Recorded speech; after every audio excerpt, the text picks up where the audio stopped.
24 pints of beer, 16 glasses of wine, a few cocktails and a couple of shots. It looks like everything you might need for a decent party, but in reality it represents something far more dangerous. Especially when it's consumed by one person and not a whole party. Adrian Chiles has always been a social drinker, but it wasn't until he actually kept count of how much he was knocking back each week that he realised he was regularly consuming more than 100 units. And that's what you see over there that we've lined up. So, Adrian, you're with us now. You've written a book, The Good Drinker, How I Learned to Love Drinking Less.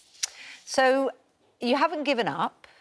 Do you view yourself as an alcoholic, or do you view yourself as someone that has a complicated relationship with alcohol? Well, I mean, I should say I didn't drink that lot at one sitting. No, I mean, it's over the course of a week. But that's a week. It's still it's massive. I mean, the first thing I'd say, we got this idea of the alcoholic or alcoholism, where in most medics, clinicians working in that field, they've long stopped using that because the alcoholic implies, or alcoholism implies it's a disease which we have or haven't got. Right. Now, if you think of it like that, then you start thinking, well, I haven't got that disease of alcoholism because I don't wake up in a shop doorway or put vodka on my cornflakes. You know, you've got that extreme idea in your head. So that's sort of fallen out of fashion, and people just see, you know, it's just, are you a problem drinker? You're probably addicted. You're a little bit addicted if you drink a little bit of alcohol, and you're very addicted if you drink a lot of alcohol. My problem was I was just too good at it. You know, I never got hangovers. It didn't affect my life. I was astonished when, for making a documentary about it, I counted up, you know, what I had in one day based around going to a football match and then going to a party in the evening. It didn't even feel like a drinking day, really. I was never drunk, but I drank 36 units. So did you ever at one point thinking, oh, you know, this is damaging me? Or was it more looking at the reality of it and getting that shock? I suddenly thought, hang on, how can I say I'm not dependent on alcohol in some way if I'm drinking sort of every day? And I can't imagine a social event without drinking. I would sort of dread that. So I wasn't comfortable with the realisation I had that dependence. And then basically I had a liver scan. It said I was doing my liver in to some extent. So something had to change. And so to change it, really, I just examined all the alcohol I'd drunk in my life. Say, over 40 years, I calculate on the back of an envelope that the line of drinks would be about 3 miles long. Right, that's a lot of poison to put through your system. But the real tragedy for me was thinking, how many of them did I really enjoy? How many did I want? How many did I need? And I reckon it's about 30%.